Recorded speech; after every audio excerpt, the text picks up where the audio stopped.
新闻头起先，赶紧来看金华城案甲民众党政治献金案件之情节。民众党的党主席郭文德、维京集团董事长沈庆京、台北市议员应晓薇、台北市政府市长裴振升、郭文德竞选总部的财务长李文忠等11个人，互提起公诉。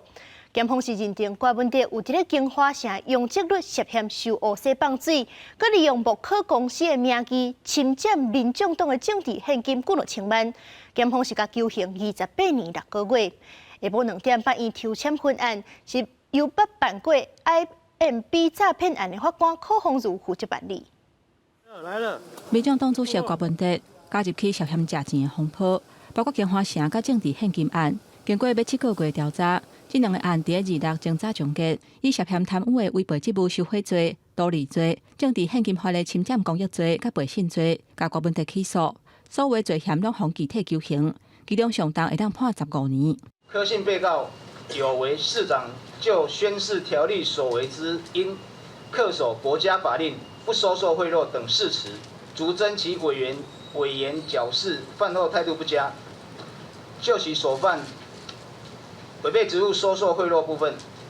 量处有期徒刑15年。检方认为讲，郭文德涉嫌收维京集团主席沈庆京以政治现金210万，乘做乌洗头一批钱，了后再搁亲身收1500万的现金做后谢，协助放令金华城用积率，多利业者超过121亿545万。同一个案方起诉的被告，还佫有沈庆京涉嫌收钱施压的台北市议员应晓薇、郭文德竞选总部财务长李文忠。还有伫当日侦查当中，已经承认犯罪，经台北市副市长裴振升等等，各是金华城案都9个人去互提起公诉，也拿电话开发董事长朱阿虎等人是互原起诉处分。民众为支持柯姓被告而捐款政治现金，以换取募款小物，透过第三方支付平台公司，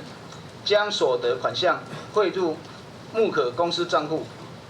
合计以募可公司侵占 KP 小物募款所得之政治现金，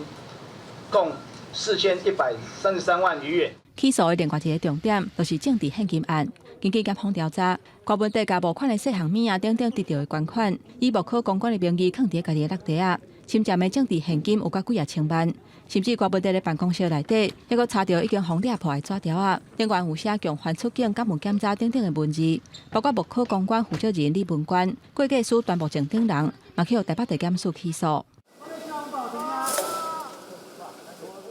北检侦查2大案，拢总甲11个人起诉，在押的5个被告。郭文德、应晓薇、沈庆京、裴振升、李文忠，伫台北地方法院收案了后，上紧下晡的抽口分案，来决定敢是继续收押。记者综合报道。